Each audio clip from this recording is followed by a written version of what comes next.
In only his 8th professional fight, a gap-toothed underdog from the worst housing projects in America did the impossible. He defeated Muhammad Ali and became heavyweight champion of the world. 212 days later, he lost everything. What went so catastrophically wrong that Leon Spinks, a fighter who made millions in a single night, ended up filing for bankruptcy?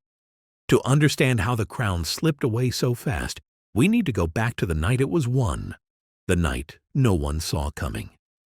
February 15, 1978, Las Vegas.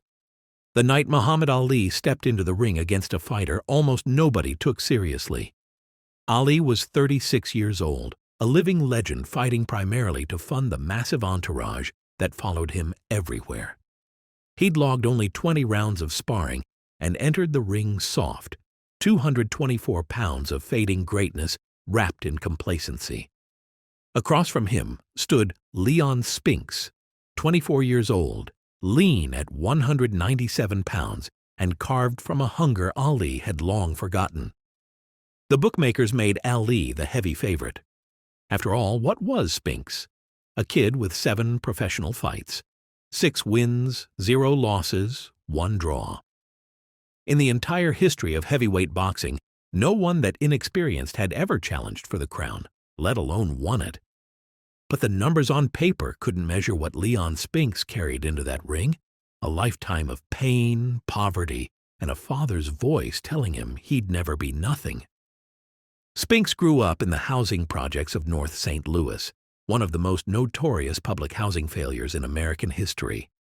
Raised by his mother after his father abandoned the family, Leon learned early that survival meant fighting. Not just in the ring, on the streets, in the hallways. Anywhere respect had to be earned with fists. His father's parting gift wasn't love or encouragement.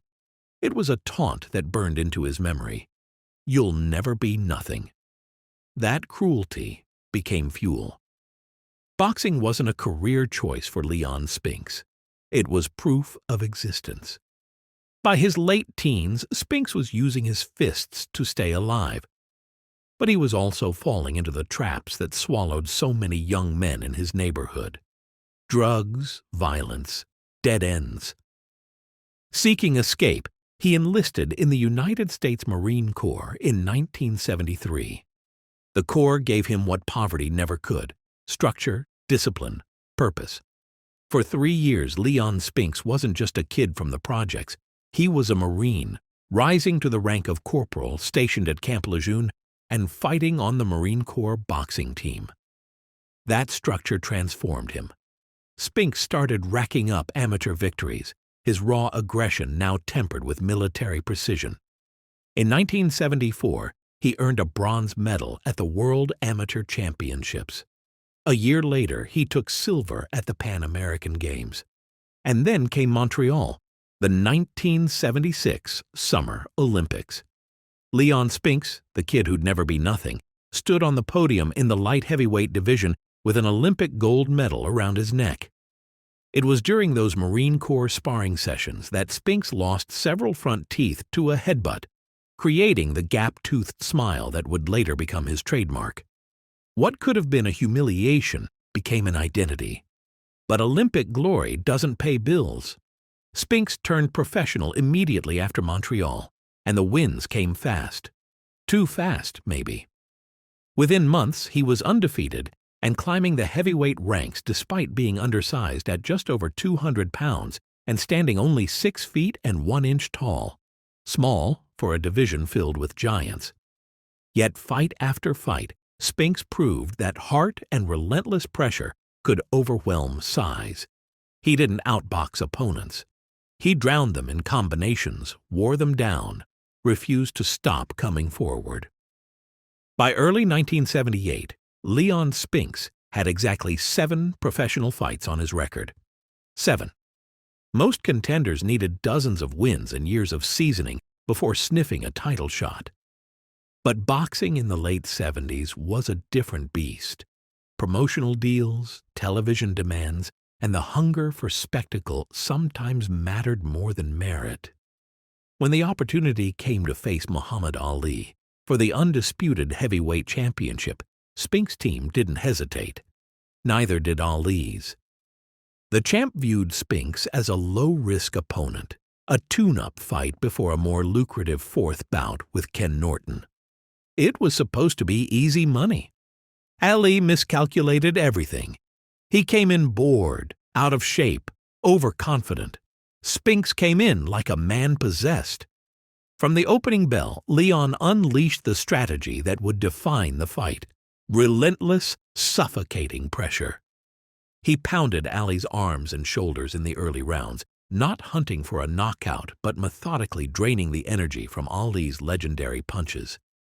Every combination was designed to exhaust, to break down, to prove that youth and hunger still mattered in a sport that worshipped fading gods.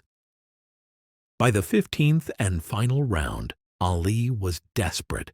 He needed a knockout to win, but there was nothing left. Spinks kept coming, throwing furious combinations, his face a mask of determination and disbelief. When the final bell rang, the judges delivered their verdict. Split decision for Leon Spinks. The arena erupted. The upset was so seismic that the Ring magazine immediately named it Upset of the Year. Leon Spinks, in only his 8th professional fight, had done what no one thought possible. He was the undisputed heavyweight champion of the world. Within days, his face was on the cover of Sports Illustrated. The gap-toothed kid from Pruitt-Igoe was now a global icon. Reporters swarmed him. Endorsement offers flooded in. The world wanted to know who this underdog was and how he'd pulled off the impossible.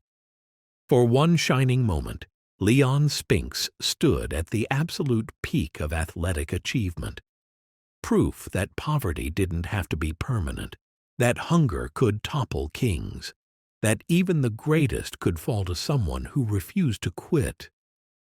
But the structure that built him, the Marines, the discipline, the poverty-driven hunger, vanished the moment the belt touched his waist. Instant fame arrived without the guidance to manage it. Instant wealth poured in without the knowledge to protect it. And waiting in the shadows were managers, promoters, hangers-on, and opportunists who saw Leon Spinks not as a champion to nurture, but as a cash machine to drain dry before someone else got there first. Within 5 weeks of his victory, Leon Spinks would make a decision that fractured his reign before it ever truly began. And the cracks that formed that day would eventually swallow everything: his title, his money, his health, and very nearly his life. The World Boxing Council had a rule. It wasn't a suggestion or a guideline. It was a mandate written into the contract for the Ali Spinks fight. Whoever won the undisputed heavyweight championship must immediately defend the title against the #1 contender, Ken Norton. No exceptions, no delays. The belt came with conditions, and those conditions weren't negotiable. Leon Spinks had just pulled off the greatest upset in modern boxing history. He was 24 years old, undisputed champion, and suddenly worth more money than everyone in Pruitt-Igoe combined had ever seen. But now he faced a choice that would define everything that came after. On one side, Ken Norton, the mandated challenger, a legitimate, dangerous fight that would preserve his undisputed status and set up a long, stable reign. On the other side, a rematch with Muhammad Ali, the biggest payday in the history of the sport, a guaranteed spectacle that would print money for everyone involved. The number was impossible to ignore: $3.75 million for one night, for one fight, against an opponent he'd already beaten. Spinks' management didn't hesitate. The promoters didn't hesitate. And Leon, surrounded by voices telling him this was the smart move, the obvious move, the only move, he didn't hesitate either. On paper, it made perfect sense. Beat Ali again, pocket the fortune, then deal with Norton later. What could go wrong? Everything. 5 weeks after Leon Spinks became undisputed heavyweight champion, the World Boxing Council stripped him of their title. just like that. March 18, 1978. The WBC handed their belt directly to Ken Norton without a single punch being thrown. Spinks was left holding only the World Boxing Association title, and the word undisputed vanished from his name before most people even learned how to spell it. The crown he'd fought so hard to win was already fragmenting, and he hadn't lost a single fight. This wasn't just a political move by a sanctioning body. It was a structural failure that revealed the true power dynamics of boxing. Promoters wanted the rematch because it would shatter pay-per-view records. Television networks wanted it because Ali's name still sold more than anyone else's. Managers wanted it because their cut of $3.75 million dwarfed anything a Norton fight could offer. Everyone got paid. Everyone made their calculation. And no one, not one person in Leon Spinks' camp, stopped to ask what losing undisputed status would cost him long-term. The answer was everything. Because losing that WBC belt didn't just split the title, it split his leverage. It split his marketability. It sent a message to the boxing world that Leon Spinks could be controlled, that he would prioritize short-term cash over long-term strategy, that he was exactly the kind of champion who could be exploited.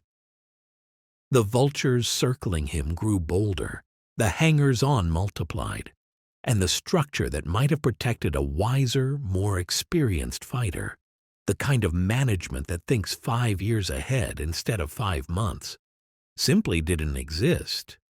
But at the time, $3.75 million felt like forever money.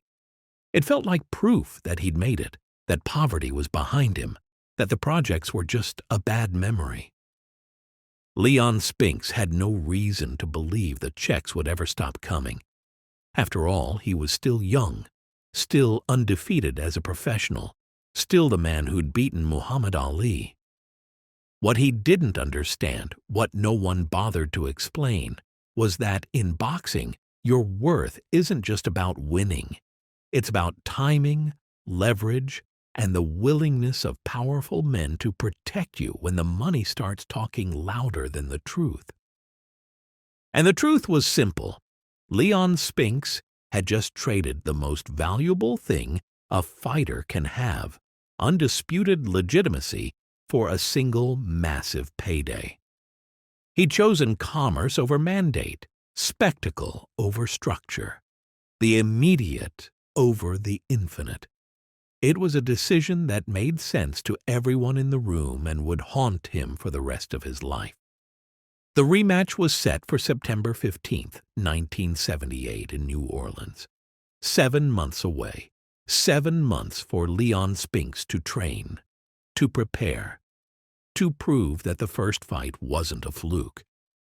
7 months to solidify his place in history and set up a reign that could rival Ali's own legendary run. 7 months to show the world that he wasn't just an underdog who got lucky. He was a champion who belonged. But Leon Spinks didn't spend those 7 months training. He spent them partying. And the man who walked into the Superdome that September night wasn't the hungry Marine who'd shocked the world in February. He was something else entirely, something the media would soon call Neon Leon. And Neon Leon was about to learn that the spotlight doesn't just elevate you, it exposes you. It amplifies every flaw, every mistake, every moment of weakness. And when you're 24 years old, surrounded by people who want your money more than your success, and the structure that once held you together has completely vanished, exposure is the last thing you can survive. The rematch was 7 months away, but the collapse had already begun. They started calling him Neon Leon almost immediately.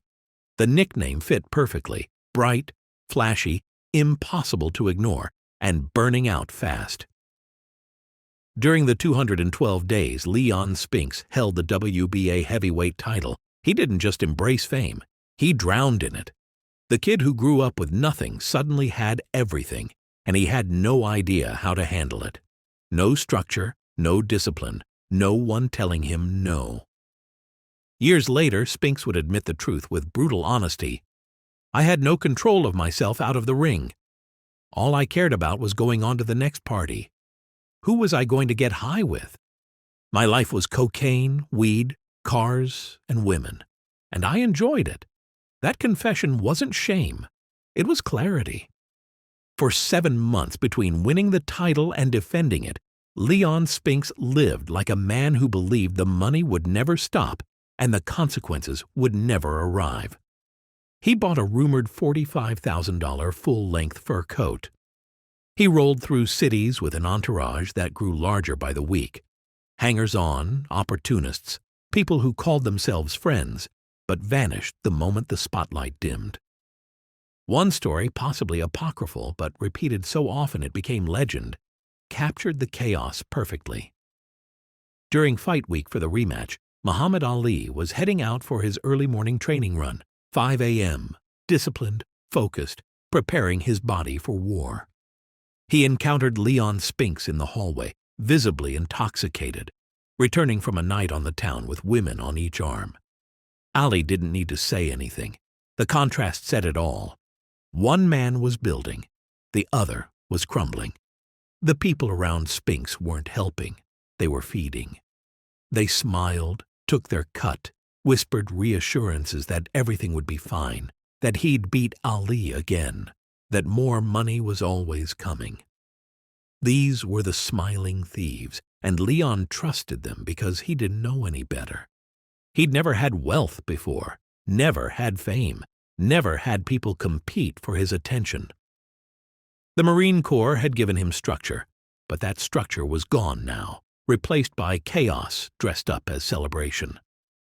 And while Leon partied, Muhammad Ali trained with a vengeance. Ali was humiliated by the first fight, embarrassed, angry at himself for being complacent, for underestimating the gap-toothed kid from St. Louis, for assuming his name alone would be enough. The rematch wasn't just about reclaiming a title, it was about legacy, about proving he was still Muhammad Ali, about erasing the stain of losing to the most inexperienced champion in heavyweight history. So Ali trained like he hadn't trained in years. He got his weight down, he sharpened his strategy, he studied tape, and he walked into the Louisiana Superdome on September 15, 1978, in the best condition he'd been in for half a decade. Leon Spinks, by contrast, was a sorry version of himself. Reports would later surface, some confirmed, some whispered, that he'd been found drunk in his hotel room barely an hour before the fight. Whether that story is completely accurate doesn't matter. What mattered was what everyone could see the moment the bell rang. Leon wasn't the same fighter who'd shocked the world 7 months earlier. He was slower, sloppier, unfocused. The hunger that had carried him through 15 brutal rounds in February was gone, replaced by something desperate and doomed. Ali's strategy was surgical. He'd learned from the first fight. This time, he wouldn't let Spinks unload those relentless combinations. Every time Leon tried to get close, Ali clinched, pulling him into an embrace, smothering his offense, neutralizing the pressure that had worked so well before. Then Ali would dance away on the break, keeping distance, moving, making Spinks chase. It was frustrating, effective, and humiliating. Leon couldn't adjust, couldn't impose his will, couldn't summon the discipline to outthink an opponent who'd spent 7 months preparing for exactly this fight. Round after round, Ali controlled the pace. He didn't knock Spinks out. He didn't need to. He simply outboxed him, outmaneuvered him, turned the rematch into a clinic on what happens when preparation meets desperation. The crowd at the Superdome, a record-breaking indoor audience for boxing at the time, watched Muhammad Ali reclaim his throne. When the final bell rang, there was no suspense. The judges' scorecards were unanimous, 11 rounds to 4, 10-4 with 1 even, 10-4 with 1 even. Ali had won decisively, becoming the first 3-time lineal heavyweight champion in history. He'd made history at Leon Spinks' expense. Spinks walked out of that ring with a check for $3.75 million. On paper, he'd just earned the biggest payday of his life. In reality, he'd lost something far more valuable than the WBA title. He'd lost momentum, he'd lost credibility, he'd lost the narrative that he was a legitimate champion rather than a one-hit wonder who got lucky. And worst of all, he'd lost control of his money before he even saw it. Because that $3.75 million? Most of it vanished. Spinks would later claim that substantial portions were stolen outright by his legal representatives and managers, people he'd trusted to handle the business side while he focused on fighting. But he wasn't focused on fighting. He was focused on spending, on partying, on enjoying the spoils of victory without understanding that the machine around him was designed to extract wealth, not protect it. Promoters took their cuts, managers took theirs, lawyers, accountants, hangers-on, everyone had their hand out, and Leon signed whatever they put in front of him. Within months of the rematch, the legal battles began. Jerry Sawyer, Spinks' former trust officer, filed litigation seeking compensation as an interim manager and attempting to attach funds from Leon's future fights. Court documents revealed just how chaotic Spinks' financial situation had become, even securing a relatively modest purse of $100,000 for a subsequent fight against Gary Coetzee required complex package deals with promoter Bob Arum. The pattern was clear: aggressive collection, predatory contracts, and a fighter with no real protection from the people who were supposed to be protecting him. The money wasn't slowly eroding, it was hemorrhaging. And the worst part? Leon Spinks never got a third fight with Ali, never got the chance to prove the rematch was a fluke, that he could reclaim what he'd lost. Ali had his historic third title and promptly retired. Leon was left with a fragmented legacy, a depleted bank account, and the realization that 212 days as champion had somehow cost him more than it gave. But he kept fighting, not because he loved it, not because he was chasing glory. He kept fighting because he had to. The bills didn't stop. The creditors didn't vanish. The obligations, legal, financial, personal, kept piling up. And the only skill Leon Spinks had, the only way he knew how to make money, was to step into a ring and let people hit him. So that's exactly what he did. For another 17 years. The title years were over. The journeyman years were just beginning. And every punch he took from that point forward wasn't building a legacy. It was stealing his future, one concussion at a time. Leon Spinks kept fighting long after the world stopped watching. His professional career stretched from 1977 to 1995. 18 years of stepping into rings, taking punches, collecting small purses that barely covered the bills. By the end, his record stood at 26 wins, 17 losses, and 3 draws, 14 knockouts. But those numbers don't tell the real story. The real story is what those 18 years cost him, not in titles or money, but in something far more permanent. In his later years, people who worked with Spinks started using a term that should make anyone uncomfortable: punching bag. That's what he'd become. Promoters booked him not because he could win, but because his name still had recognition.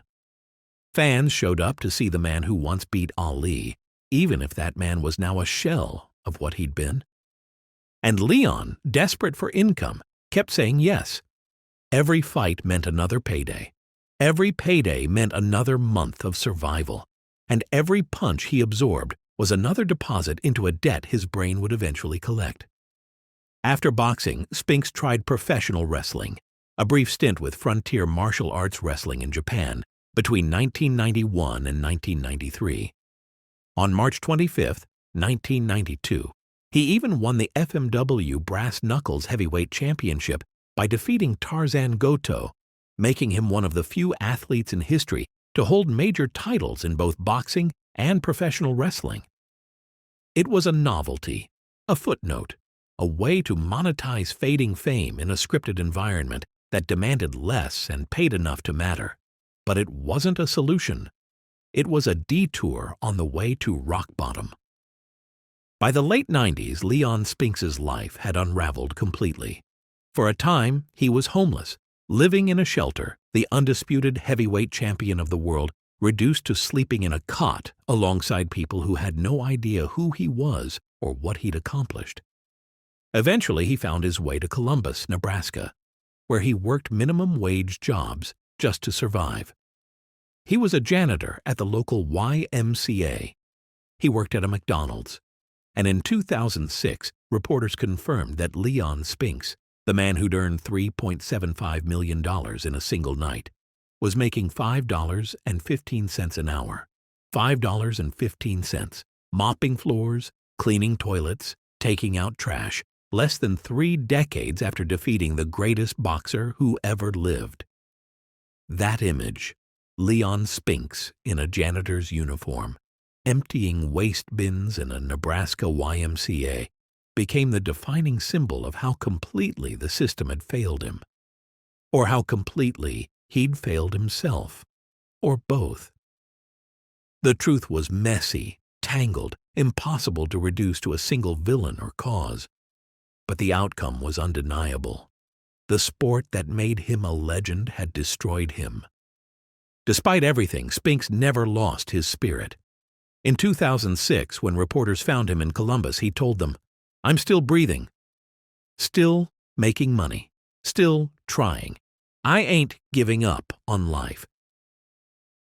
There was something heartbreaking and defiant in those words, a refusal to surrender even when surrender would have been justified.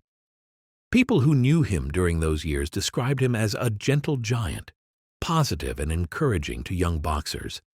A man whose character somehow survived the chaos that had consumed everything else.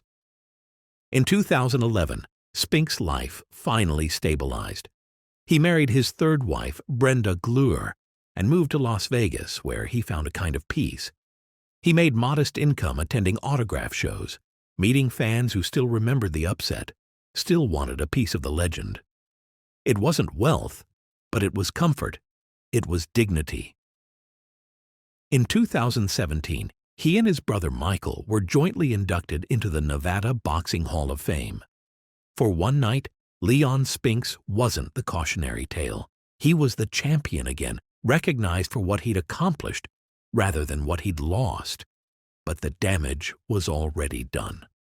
The punches Leon absorbed during those 18 years of fighting, the ones that came when he was desperate, when he was a name rather than a contender, when he was taking fights just to pay creditors. Those punches didn't disappear. They accumulated. They waited. And by his final decade, they came to collect. Leon Spinks began showing signs of severe neurological decline. His speech slurred. His memory failed. Simple conversations became difficult. In 2012, doctors delivered the diagnosis: brain shrinkage, medically termed cerebral atrophy, caused by the accumulated punches he'd taken during his career. It was dementia pugilistica, chronic traumatic encephalopathy, the fighter's disease, the cost of a lifetime spent absorbing head trauma for money. His wife Brenda watched him deteriorate, later saying that boxing had been extremely difficult on his physical and mental health. Leon participated in a 2009 documentary called Facing Ali, and later became a subject in a clinical study at the Cleveland Clinic's Lou Ruvo Center for Brain Health. Researchers were trying to correlate the frequency of head blows with neurological damage, and Leon Spinks was a perfect case study. 18 years in the ring, hundreds of absorbed punches, measurable brain damage that began earlier than symptoms appeared. The findings were grim. Memory loss symptoms typically emerge around 9 years into a professional fighting career. Leon fought for 18, double the threshold. And he didn't fight those extra years because he loved the sport. He fought because he was broke, because creditors were hunting him, because he had no other skills, no other options, no safety net. The financial collapse forced him to keep fighting, and the prolonged fighting destroyed his brain. It was a perfect, tragic loop with no escape. In 2019, Leon was diagnosed with advanced prostate cancer.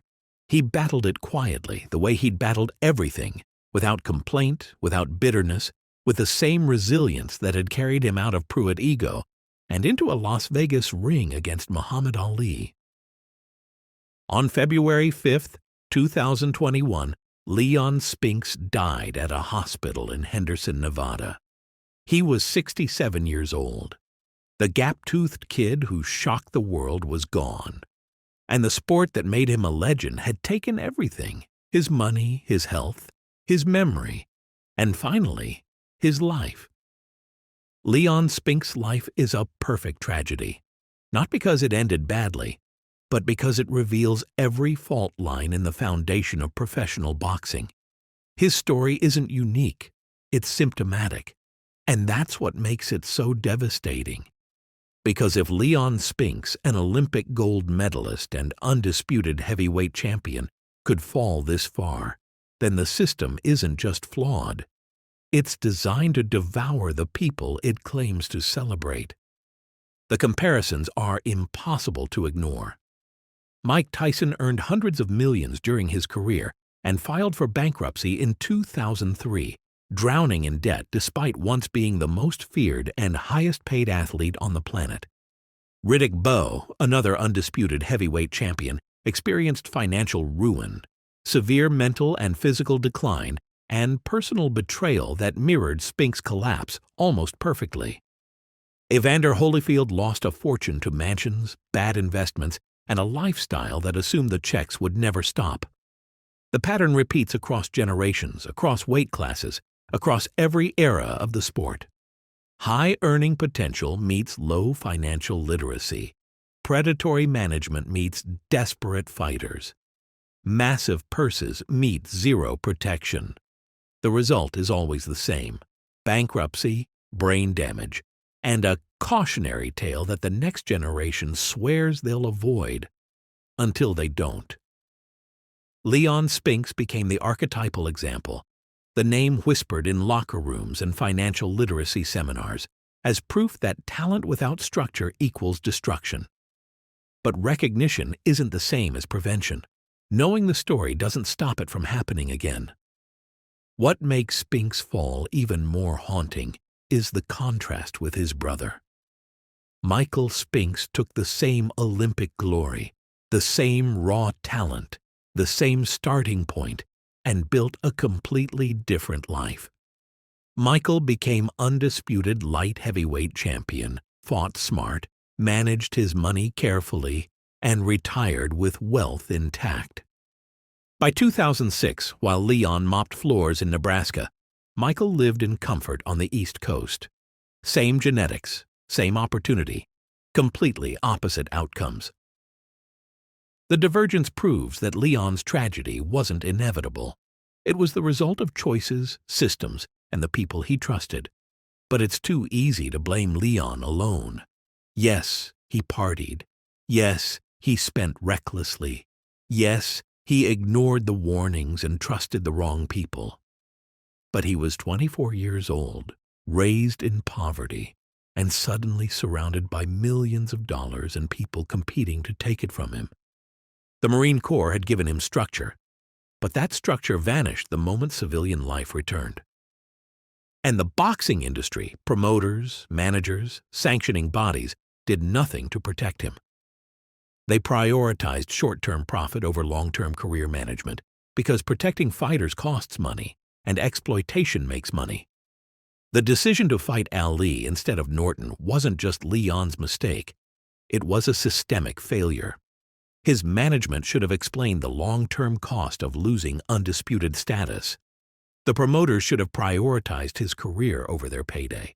The sanctioning bodies should have enforced their mandates with flexibility rather than stripping him 5 weeks after his greatest victory.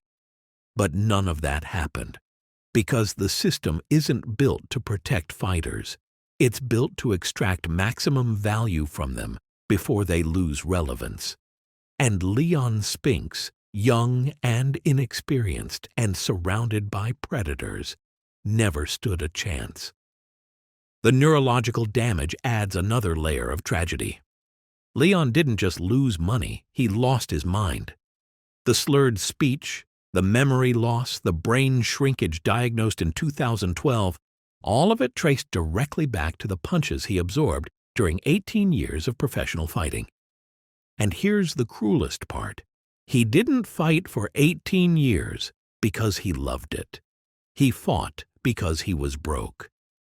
The financial collapse forced him to keep stepping into the ring long after his prime, taking punishment for small purses just to survive. The money problems caused the prolonged career. The prolonged career caused the brain damage, and the brain damage ensured he'd never escape poverty. Because by the time he stopped fighting, his cognitive decline made any other career impossible. Research from the Cleveland Clinic confirmed what everyone already suspected. Memory loss symptoms typically emerge around 9 years into a professional fighting career. Leon fought for 18. He doubled the threshold, absorbing trauma year after year, fight after fight, because he had no other choice. The study found that measurable brain damage begins even earlier than symptoms appear, meaning Leon was destroying himself long before anyone could see it. And every promoter who booked him, every manager who sent him into the ring, every fan who bought a ticket, they all participated in his slow destruction. Yet Leon Spinks never became bitter. That's the part that haunts the most. Even at his lowest, working minimum wage and struggling with memory loss, he maintained a spirit that seemed impossible given everything he'd endured. "I'm still breathing, still making money, still trying. I ain't giving up on life." Those words weren't delusion. They were defiance, a refusal to let the world see him as a victim, even when he absolutely was one. People who knew him described him as gentle, encouraging, kind to young boxers who came through the gym. The chaos never touched his core. The system broke his body and stole his money, but it couldn't take his humanity. His story forces uncomfortable questions. If Leon Spinks, with all his talent and Olympic pedigree, couldn't navigate the business of boxing, who can? If a man who earned millions ends up homeless, what does that say about the sport's responsibility to the athletes who make it profitable? And if brain damage is the inevitable cost of a prolonged career, why is the industry still structured to push fighters into taking unnecessary punishment just to survive financially? The answers require systemic change. Mandatory financial trust structures where independent fiduciaries manage large purses and ensure fighters can't be drained by predatory management. Post-career neurological monitoring programs that provide lifelong health care for retired fighters, catching conditions like dementia and CTE early enough to intervene. Educational mandates that equip young fighters, especially those from disadvantaged backgrounds like Leon, with the tools to navigate contracts, investments, and the complex financial ecosystem surrounding professional sports. These reforms aren't theoretical, they're essential. And they exist now in many sports specifically because stories like Leon Spinks forced the conversation.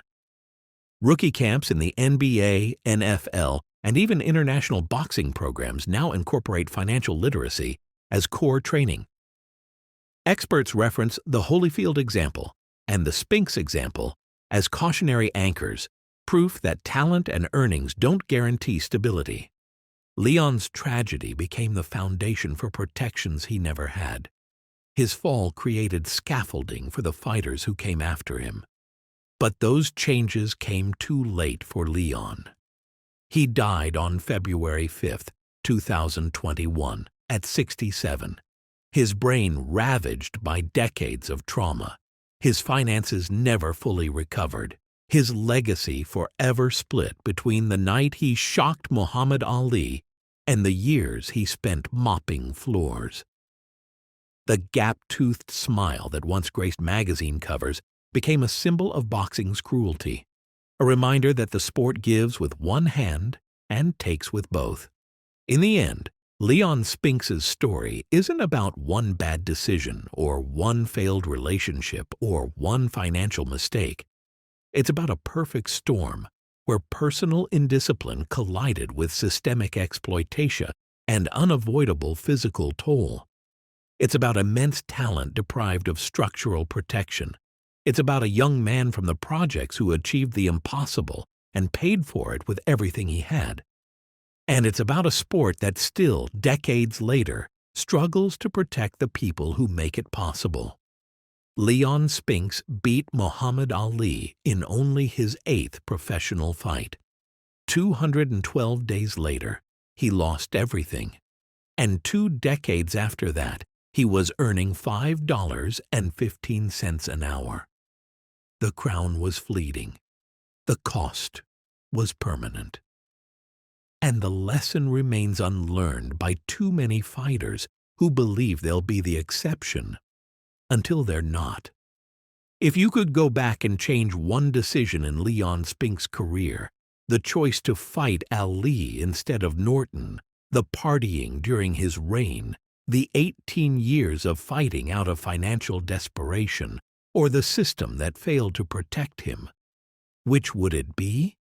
Drop your answer in the comments below. And if this story made you think differently about boxing's cost, hit that subscribe button for more deep dives into the sport's greatest triumphs and most devastating tragedies. Because every champion has a story, and some of those stories are warnings we can't afford to ignore.